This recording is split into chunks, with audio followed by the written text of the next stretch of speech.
வணக்கம். மதிமுகம் செய்திகள்.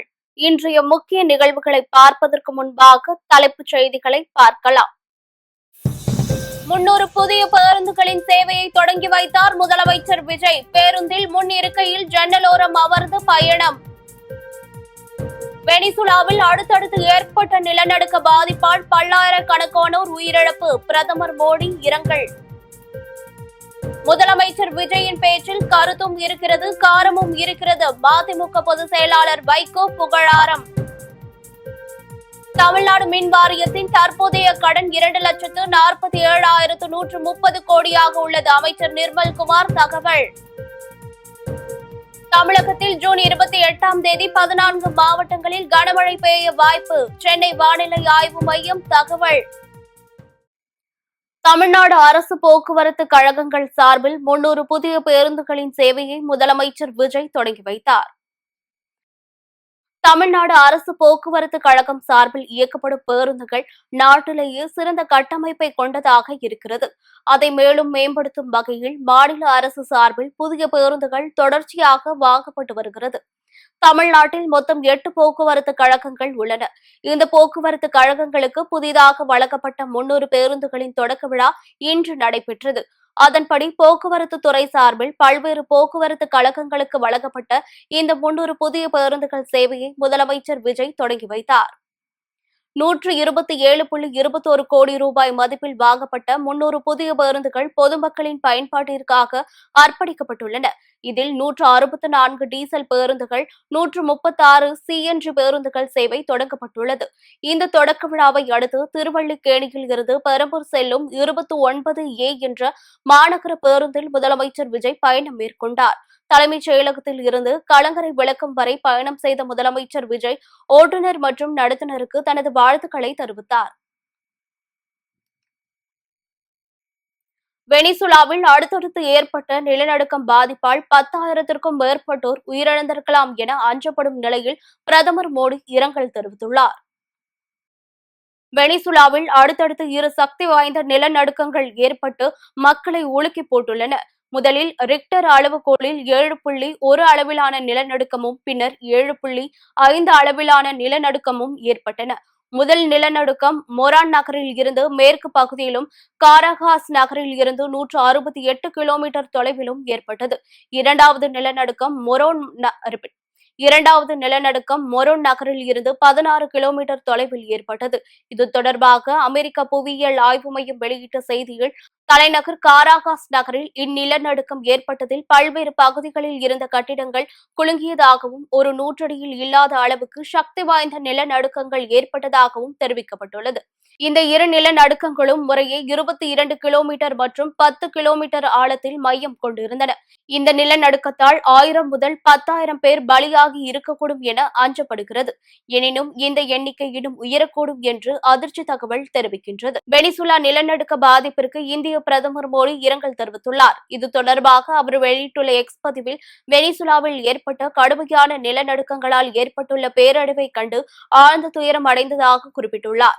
இந்திய மக்களின் சார்பில் வெனிசுலா அரசாங்கத்திற்கும் மக்களுக்கும், குறிப்பாக தங்கள் அன்புக்குரியவர்களை இழந்த குடும்பங்களுக்கும் ஆழ்ந்த இரங்கலை தெரிவித்துக் கொண்டுள்ள மோடி, காயமடைந்தவர்கள் விரைவில் குணமடைய பிரார்த்திப்பதோடு இக்கடினமான சூழலில் பாதிக்கப்பட்ட அனைவருடனும் உறுதுணையாக நிற்கிறோம் எனவும் கூறியுள்ளார். மேலும் சாத்தியமான அனைத்து உதவிகளையும் வழங்க இந்தியா தயாராக உள்ளது என தெரிவித்துள்ளார்.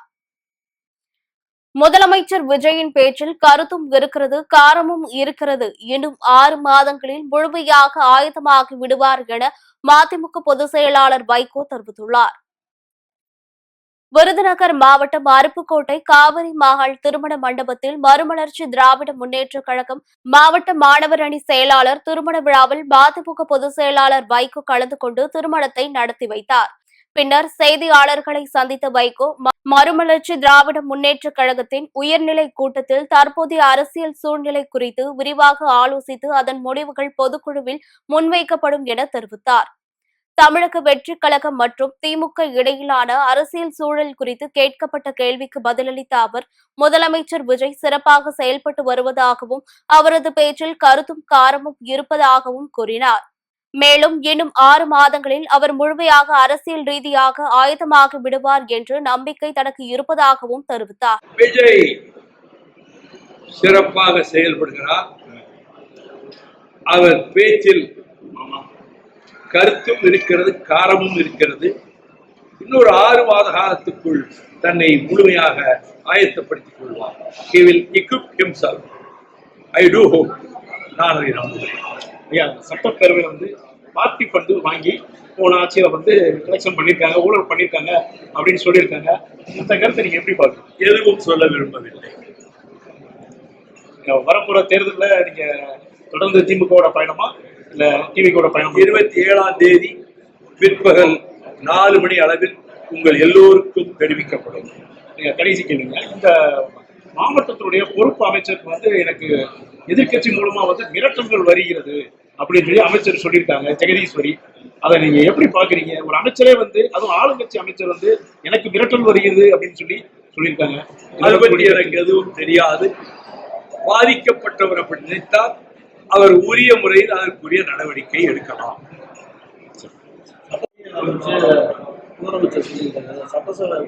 எந்த கருத்தும் நான் கூற விரும்பவில்லை. தமிழ்நாடு மின் வாரியத்தின் தற்போதைய கடன் 2,47,130 கோடியாக உள்ளது என அமைச்சர் நிர்மல்குமார் தெரிவித்துள்ளார். தமிழ்நாடு மின்துறை நிலை குறித்து மின்சாரத்துறை அமைச்சர் நிர்மல்குமார் வெள்ளை அறிக்கை வெளியிட்டுள்ளார். இதுகுறித்து பேசிய நிர்மல்குமார், 2001 முதல் 2006 வரை மின்துறையில் 8,355 கோடி ரூபாயும், 2006 முதல் 2011 வரை 35,463 கோடி ரூபாயும் நஷ்டம் ஏற்பட்டுள்ளதாக கூறினார். 2011 முதல் 2016 வரை 56,361 கோடி ரூபாயும், 2016 முதல் 2021 வரை 58,534 கோடி ரூபாயும் நஷ்டம் ஏற்பட்டுள்ளதாக தெரிவித்தார். மேலும் 2021ஆம் ஆண்டு முதல் 2026ஆம் ஆண்டு வரை 34,447 கோடி ரூபாய் நஷ்டம் ஏற்பட்டுள்ளதாக கூறிய அவர், தமிழ்நாடு மின்சார வாரியத்தின் தற்போதைய கடன் 2,47,130 கோடி ரூபாயாக உள்ளது என தெரிவித்தார். மின்சார வாரியத்தில் புதிதாக எதுவும் செய்யவில்லை, ஆனால் 51,000 கோடி ரூபாய் செலவுகள் அதிகமாகியுள்ளதாக கூறினார். தெரியும், பார்ட்டி ஃபண்ட் ரொம்ப கோவம் வந்தது நிறைய பேருக்கு. சோ இந்த ரெனியூபிள் எனர்ஜில இது வரைக்கும் அப்ளிகேஷன் கொடுத்த எல்லாருக்கும் நீங்க போய் கேட்டீங்கன்னா தெரியும் பார்ட்டி ஃபண்ட் என்னன்னு அவங்க சொல்லுவாங்க. இப்பவும் பார்ட்டி ஃபண்ட் கொடுத்துட்டு ஏதாவது கிடைக்காம இருந்துச்சுன்னா கண்டிப்பா சொல்லலாம். அவர்களுக்கு தேவையான அந்த பார்ட்டி ஃபண்ட் யார்கிட்ட கொடுத்தாங்களோ அதை வாங்கி நாங்கள் திரும்ப கொடுக்கறதுக்கும் தயாராக இருக்கிறோம். சோ அந்த பார்ட்டி ஃபண்டை கொடுத்துட்டு அதுல பெரிய சிக்கல் இருந்த துறை அந்த கிரீன் எனர்ஜில, சோலார்ல.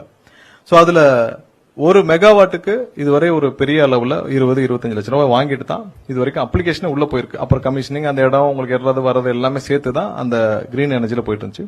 சோ அதை டிரான்ஸ்பரண்ட் ஆக்கும் முயற்சியாக நம்ம அதுக்கான ஒரு அப்ளிகேஷன் கிரியேட் பண்ணிருக்கோம். முதல் கட்டமாக நம்ம என்ன போறோம்னா பேட்டரி ஸ்டோர்டு போறோம். இனி வர்ற காலங்களில் முதல் கட்டமாக விரைவில் முதல்வருடைய ஒப்புதல் பேர்ல இது லான்ச் செய்யப்படும். முதல் கட்டமா பேட்டரி ஸ்டோர் தான் போறோம். ஏன்னா லோட் ஃப்ளோ ஸ்டடி இல்லாமல் இவர்கள் சரியாக திட்டமிடாமல் எல்லா இடத்துலயும் நிறைய கொடுத்து வச்சிருக்காங்க, சோலாருக்கும் விண்டுக்கும். சோ அதனால நிறைய இடத்துல ஹை வோல்டேஜ் நிறைய இருக்கு. அது எவ்வளவு வருது, எவ்வளவு லோடு இருக்கு, எவ்வளவு இல்லன்னு தெரியல, ரியல் டைம் டேட்டாவே இல்ல. சோ அதற்கான முழு அளவுல லோட் ஃப்ளோ ஸ்டடி பண்ணும் பணிகள் கடந்த 3 வாரங்களாக நடந்துட்டு வருது.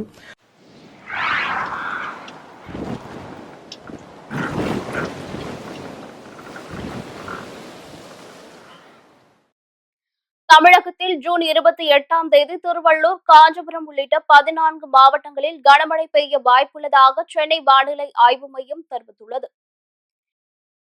இது தொடர்பாக வானிலை ஆய்வு மையம் வெளியிட்ட செய்திக்குறிப்பில், தமிழகம் நோக்கி வீசும் மேற்கு திசை காற்றில் நிலவும் வேக மாறுபாடு காரணமாக இன்று மேற்கு தொடர்ச்சி மலை மாவட்டங்கள் மற்றும் கடலோர தமிழகத்தில் ஒரு சில இடங்களிலும், புதுச்சேரி, காரைக்கால் பகுதிகளிலும் லேசானது முதல் மிதமான மழை பெய்யக்கூடும் என கூறப்பட்டுள்ளது. ஜூன் 26, 27 தேதிகளில் தென் தமிழகம், மேற்கு தொடர்ச்சி மலை மாவட்டங்கள் மற்றும் வட தமிழகத்தின் உள்பகுதிகளில் ஓரிரு இடங்களிலும், புதுச்சேரி, காரைக்கால் பகுதிகளிலும் மிதமான மழை பெய்யக்கூடும் என தெரிவிக்கப்பட்டுள்ளது. 28ஆம் தேதி திருவள்ளூர், காஞ்சிபுரம், ராணிப்பேட்டை, வேலூர், திருவண்ணாமலை, நீலகிரி, கோவை, திருப்பூர், திண்டுக்கல், தேனி, விருதுநகர், தென்காசி, திருநெல்வேலி மற்றும் கன்னியாகுமரி மாவட்டங்களில் கனமழை பெய்ய வாய்ப்புள்ளது என வானிலை ஆய்வு மையம் தெரிவித்துள்ளது. தங்கம் விலை சவரனுக்கு 1680 ரூபாய் குறைந்து 1,05,120 ரூபாய்க்கு விற்பனை செய்யப்படுகிறது. தங்கம் விலை தொடர்ந்து சரிவை சந்தித்து வருகிறது. அதன்படி நேற்று தங்கம் விலை கிராமிற்கு 210 ரூபாயும் சவரனுக்கு 1680 ரூபாயும் குறைந்து விற்பனையானது. இந்நிலையில் இன்றும் தங்கம் விலை அதிரடியாக குறைந்துள்ளது. அதன்படி சென்னையில் 22 கேரட் ஆபரண தங்கம் விலை கிராமிற்கு 210 ரூபாய் குறைந்து 13,140 ரூபாய்க்கு விற்பனை செய்யப்படுகிறது. மேலும் சவரனுக்கு 1,680 ரூபாய் குறைந்து 1,05,120 ரூபாய்க்கு விற்பனை செய்யப்படுகிறது. இதேபோல் வெள்ளி விலையும் குறைந்துள்ளது. அதன்படி வெள்ளியின் விலை கிராமுக்கு 10 ரூபாய் குறைந்து 1 கிராம் வெள்ளி 230 ரூபாய்க்கும் 1 கிலோ வெள்ளி 2,30,000 ரூபாய்க்கும் விற்பனையாகிறது. முன்னாள் இந்திய பிரதமர் VP சிங்கின் பிறந்த நாளை ஒட்டி முதலமைச்சர் விஜய் வாழ்த்து தெரிவித்துள்ளார். முன்னாள் இந்திய பிரதமர் VP சிங்கின் பிறந்த நாளை ஒட்டி முதலமைச்சர் விஜய் தனது எக்ஸ் பக்கத்தில் வாழ்த்து தெரிவித்துள்ளார். அதில் எளிமை, நேர்மை மற்றும் கொள்கை பற்றுடன் அரசியல் வாழ்வை முன்னெடுத்த முன்னாள் பிரதமர் VP சிங் அவர்களின் பிறந்த நாளில் அவருக்கு எனது சமூக நீதி வணக்கம் என குறிப்பிட்டுள்ளார். சமூக நீதிக்கான அவரது பங்களிப்பும் சமத்துவமான சமூகத்தை உருவாக்குவதற்கான அவரது அர்ப்பணிப்பும் இந்திய அரசியல் வரலாற்றில் என்றும் நிலைத்திருக்கும் என தெரிவித்துள்ளார். விஸ்வநாத் பிரதாப் சிங் டிசம்பர் 1989 முதல் நவம்பர் 1990 வரை இந்தியாவின் 7வது பிரதமராக பணியாற்றினார். ஊழலுக்கு எதிரான தனது போராட்டத்திற்காகவும் மத்திய அரசு பணிகளில் இதர பிற்படுத்தப்பட்ட வகுப்பினருக்கு இடஒதுக்கீட்டை அறிமுகப்படுத்திய மண்டல் கமிஷன் அறிக்கையை செயல்படுத்தியதற்காகவும் இவர் ஒரு முக்கிய அரசியல் ஆளுமையாக அறியப்படுகிறார் என்பது குறிப்பிடத்தக்கது. சோதனை காலம் முடிந்துவிட்டது, வசந்த காலம் வரப்போகிறது என மதிமுக பொதுச் செயலாளர் வைகோ தெரிவித்துள்ளார். கடலூர் மாவட்டம் நெல்லிக்குப்பத்தில் நடைபெற்ற மதிமுக நிர்வாகி ஆதித்ய திருமண விழாவில் கலந்து கொண்ட மதிமுக பொதுச் செயலாளர் வைகோ மணமக்களை வாழ்த்தினார். பின்னர் மேடையில் மணமக்களை வாழ்த்தி பேசிய வைகோ 9 ஆண்டுகால கூட்டணியில் தங்களுக்கு உரிய அங்கீகாரம் கிடைக்கவில்லை என்றும் தொண்டர்களின் காயங்களுக்கு மருந்திடும் வகையில் பொதுக்குழுவில் நல்ல முடிவு எடுக்கப்படும் என்றும் கூறினார்.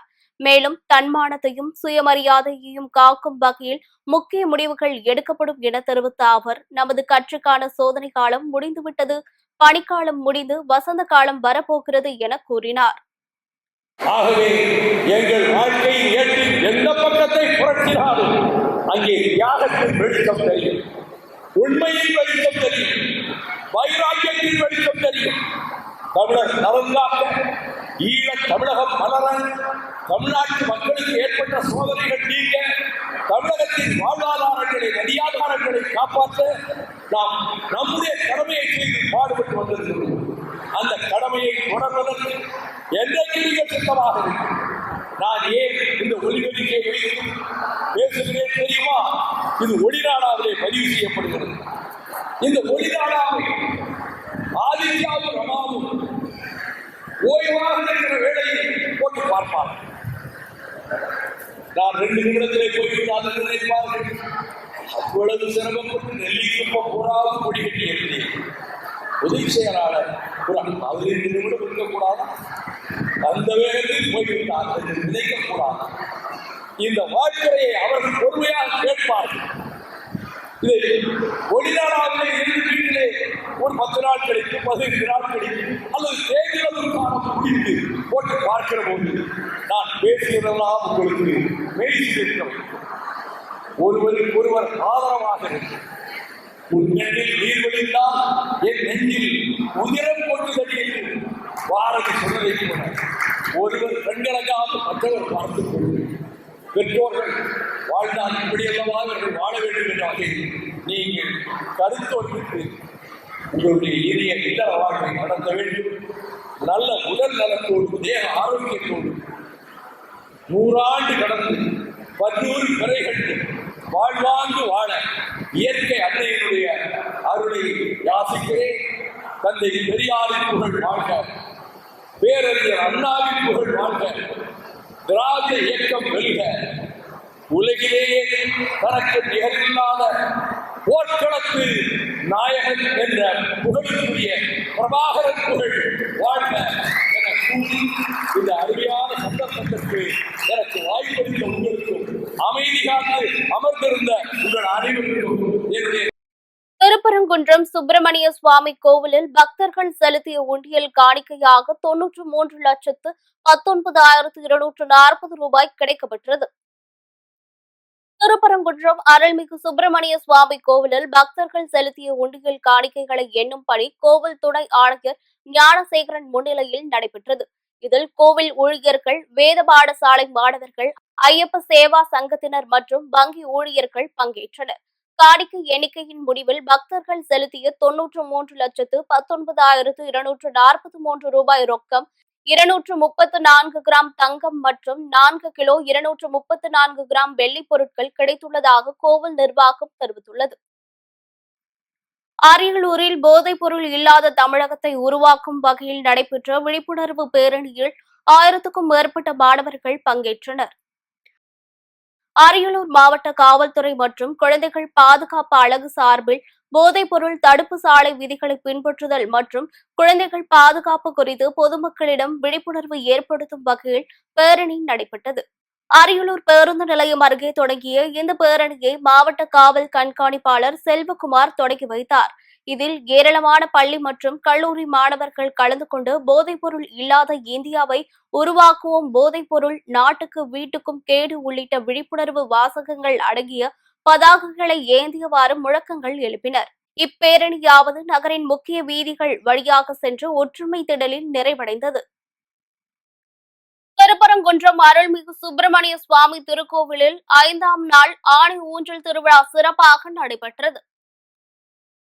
மதுரை திருப்பரங்குன்றம் அருள்மிகு சுப்பிரமணிய சுவாமி திருக்கோவிலில் 10 நாள் ஆணி ஊஞ்சல் திருவிழா சிறப்பாக நடைபெற்று வருகிறது. அதன்படி 5ஆம் நாளை முன்னிட்டு சிறப்பு வழிபாடுகள் நடைபெற்றன. தொடர்ந்து உற்சவர் சுப்பிரமணிய சுவாமி தெய்வ யானை அம்மனுக்கு சிறப்பு அபிஷேகம் மற்றும் அலங்காரம் செய்யப்பட்டு ஆஸ்தான மண்டபத்தை 3 முறை வலம் வந்தார்.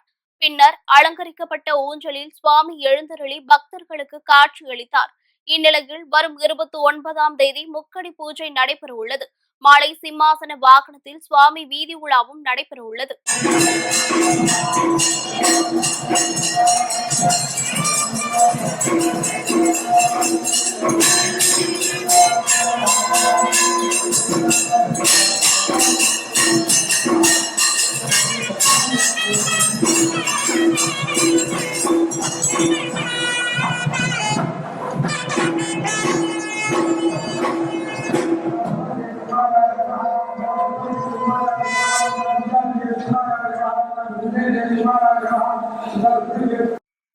அரக்கோணம் ரயில் நிலையத்தில் நடைபெறும் மேம்பாட்டு பணிகளை முன்னிட்டு ஜூன் 27 மற்றும் 28ஆம் தேதிகளில் 29 ரயில்கள் ரத்து செய்யப்பட்டுள்ளன. ராணிப்பேட்டை மாவட்டம் அரக்கோணம் ரயில் நிலைய யார்டில் புதிய ரயில் பாதை இணைப்பு மற்றும் சிக்னல் கமிஷனிங் பணிகள் நடைபெற்று வருகின்றன. இதனையொட்டி ஜூன் 27 மற்றும் 28ஆம் தேதிகளில் மொத்தம் 29 ரயில்கள் முழுமையாக ரத்து செய்யப்பட்டுள்ளன. மேலும் 20 ரயில்கள் பகுதியாக ரத்து செய்யப்பட்டுள்ளதுடன் 38 ரயில்கள் மாற்று பாதையில் இயக்கப்பட உள்ளன. மேலும் 8 ரயில்களின் புறப்படும் நேரங்களும் மாற்றப்பட்டுள்ளன. சென்னை ஜோலார்பேட்டை, சென்னை திருப்பதி, அரக்கோணம் வேலூர், அரக்கோணம் திருத்தணி உள்ளிட்ட முக்கிய வழித்தடங்களில் இயக்கப்படும் பல ரயில்கள் இந்த மாற்றங்களால் பாதிக்கப்பட்டுள்ளன. சில ரயில்கள் காட்பாடி, ரேணிகுண்டா, குடூர் உள்ளிட்ட வழித்தடங்கள் வழியாக மாற்று பாதையில் இயக்கப்பட உள்ளதால் பயணிகள் முன்கூட்டியே ரயில் இயக்க விவரங்களை சரிபார்த்து பயணம் மேற்கொள்ளுமாறு தெற்கு ரயில்வே அறிவுறுத்தியுள்ளது. பிட்காயின் மற்றும் டாலர் முதலீட்டில் அதிக லாபம் கிடைக்கும் என ஆசை வார்த்தை கூறி 60 கோடி ரூபாய் வரை மோசடி செய்த வழக்கில் 2 பேரை திருப்பத்தூர் மாவட்ட குற்றப்பிரிவு போலீசார் கைது செய்தனர். திருப்பத்தூர் மாவட்டத்தின் பல்வேறு பகுதிகளைச் சேர்ந்த 30க்கும் மேற்பட்டோரிடம் கேரளாவைச் சேர்ந்த சிலருடன் இணைந்து முதலீட்டு திட்டத்தை அறிமுகப்படுத்திய வெங்கடேசன் என்பவர் டாலர் மற்றும் பிட்காயினில் முதலீடு செய்தால் அதிக லாபம் கிடைக்கும் என நம்ப வைத்துள்ளார். மேலும் புதிய முதலீட்டாளர்களை சேர்த்தால் பல மடங்கு கமிஷன் வழங்கப்படும் என கூறியதை நம்பி தங்களது உறவினர்கள் மற்றும் நண்பர்களையும் திட்டத்தில் இணைத்துள்ளனர். ஆரம்பத்தில் கமிஷன் தொகைகள் வழங்கப்பட்ட நிலையில் பின்னர் முதலீடு செய்யப்பட்ட பணத்தை செயலி மூலம் திரும்ப பெற முடியாத சூழல் ஏற்பட்டுள்ளது. இதையடுத்து மோசடி செய்யப்பட்டதை உணர்ந்த முதலீட்டாளர்கள் விசாரணை மேற்கொண்ட போது கேரளாவைச் சேர்ந்த வர்மா, சந்தோஷ்குமார் மற்றும் மனோஜ்குமார் ஆகியோர் திட்டமிட்டு ஏமாற்றியிருப்பது தெரியவந்தது. இதனையடுத்து திருப்பத்தூர் மாவட்டத்தைச் சேர்ந்தவர்களிடம் 20 கோடி ரூபாயும், தமிழகத்தின் பிற மாவட்டங்களைச் சேர்ந்தவர்களிடம் 40 கோடி ரூபாயும் மோசடி நடைபெற்றுள்ளதாக புகார் அளிக்கப்பட்டது. பின்னர் இதுகுறித்து வழக்கு பதிவு செய்த மாவட்ட குற்றப்பிரிவு போலீசார் திருப்பத்தூரைச் சேர்ந்த வெங்கடேசன் மற்றும் கேரளாவைச் சேர்ந்த மனோஜ்குமார் ஆகிய இருவரை கைது செய்து சிறையில் அடைத்தனர். மேலும் தலைமறைவாக உள்ள வர்மா மற்றும் சந்தோஷ்குமார் ஆகிய இருவரையும் தேடி வருகின்றனர். திருவண்ணாமலை மாவட்டத்தில் மதுபோதையில் ஏற்பட்ட தகராறில் இளைஞர் கொலை செய்யப்பட்ட நிலையில் 3 பேரை போலீசார் கைது செய்துள்ளனர். தண்டராம்பட்டு அருகே குயிலம் கிராமத்தை சேர்ந்த துரை என்பவருக்கும், பெருங்குளத்தூர் பகுதியைச் சேர்ந்த சிவா, ராஜேஷ், அசோக் ஆகியோருக்கும் மதுபோதையில் தகராறு ஏற்பட்டதாக கூறப்படுகிறது. இதன் தொடர்ச்சியாக நள்ளிரவில் துரையின் வீட்டிற்குள் புகுந்த 3 பேரும் தூங்கிக் கொண்டிருந்த துரையை முதல் மாடியில் இருந்து கீழே தூக்கி வீசிவிட்டு தப்பியதாக கூறப்படுகிறது. இதில் படுகாயமடைந்த துரை வேலூர் அரசு மருத்துவமனையில் சிகிச்சை பெற்று வந்த நிலையில் சிகிச்சை பலனின்றி உயிரிழந்தார். இதுகுறித்து வழக்கு பதிவு செய்த தாணிப்பாடி போலீசார் சிவா, ராஜேஷ், அசோக் ஆகிய 3 பேரையும் கைது செய்து விசாரணை நடத்தி வருகின்றனர். ஒண்ணுலக்கா நாங்க போறோம்க்கா, கிளம்புறோம்க்கா, ஒண்ணுலக்கா போய் தூங்குக்கா அப்படின்னு சொல்லிட்டு பையன் பேசிட்டு இருந்தோம். எங்க வீட்டுக்கார ரயில் போட்டு அவர் வந்துட்டாரு. அவர் போய் அவங்க பேசிட்டு இருந்தோம். அந்த பசங்க மட்டும் அவனுக்கு பேசினே இருந்தானுங்க. அதுக்கப்புறம் அவனுங்களும் போயிட்டானுங்க, இவனும் போய் தூங்கிட்டானுங்க. தூங்கிட்டு பிறகு கரெக்டா ஒரு 11:30 மணி இருக்கு. நாய் சலசலன்னு கொலைச்சிட்டு இருந்துச்சு. நாய் கொலைச்சிட்டு இருந்த பிறகு நாங்களாம் தூங்கிட்டோம். நாய் எப்பவுமே கொலைக்கிற மாதிரி நாங்க சவுண்ட் அமைதியாயிடும். வேற ஏதோ ஒரு நாய் வந்து இந்த பக்கமே தான் கொலைச்சு, இந்த பக்கம் நாய் எதுவும் கொலைக்கவே இல்லை. அது தம்முன்னு சவுண்டு கேட்கணும். உடனே இந்த தென்னை மரத்துல தேங்காய் ஏதோ வீதுன்னு சொல்லிட்டு நாங்க இருந்தோம்.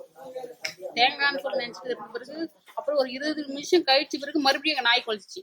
நாய் கொலைச்சு உடனே லைட் போட்டுவிட்டு வெளியே எங்க வீட்டுக்காரர் வந்தாரு. அவருக்கு போயிட்டு வந்த பிறகு போன் எடுத்துட்டு வந்து இந்த பண்ணி சவுண்டு ஒரு மாதிரி ஏதோ சவுண்டு கேட்டுச்சு. இன்னும் ஏது சொல்லி போய் கிட்ட போய் போன் எடுத்து வச்சிருந்தா அந்த பையன் அடிபட்டு கிடக்குறாரு சார். மூஞ்சி வாய் எல்லாம் ரத்தம். லாஸ்ட் அவங்க கேட்டை போய் தட்டுறோம் எங்க வீட்டுக்காரு. அப்புறம் அங்கே போய் நான் போய் கதை தட்டுறேன். அப்புறம் அவங்க ஏஞ்சி வந்த பிறகு சார் கதை வந்த பிறகு தெரியுமே கீழே அடிபட்டு கீழே கிடந்தான் சார். ஏன்னா பசங்க எதிர வந்து அடிச்சு போட்டாங்களோ ஒரு இவனே எதிர இது பண்ணவோ தெரியல சார்.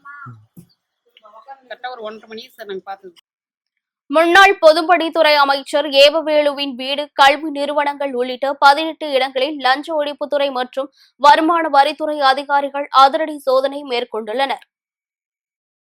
திருவண்ணாமலை தென் மாத்தூரில் உள்ள முன்னாள் அமைச்சர் ஏவவேலுவின் இல்லம், சென்னை ஆழ்வார்பேட்டை வீடு மற்றும் அரணை கல்வி குழும வளாகங்கள் உள்ளிட்ட 18 இடங்களில் இன்று காலை முதல் அதிகாரிகள் சோதனை நடத்தி வருகின்றனர்.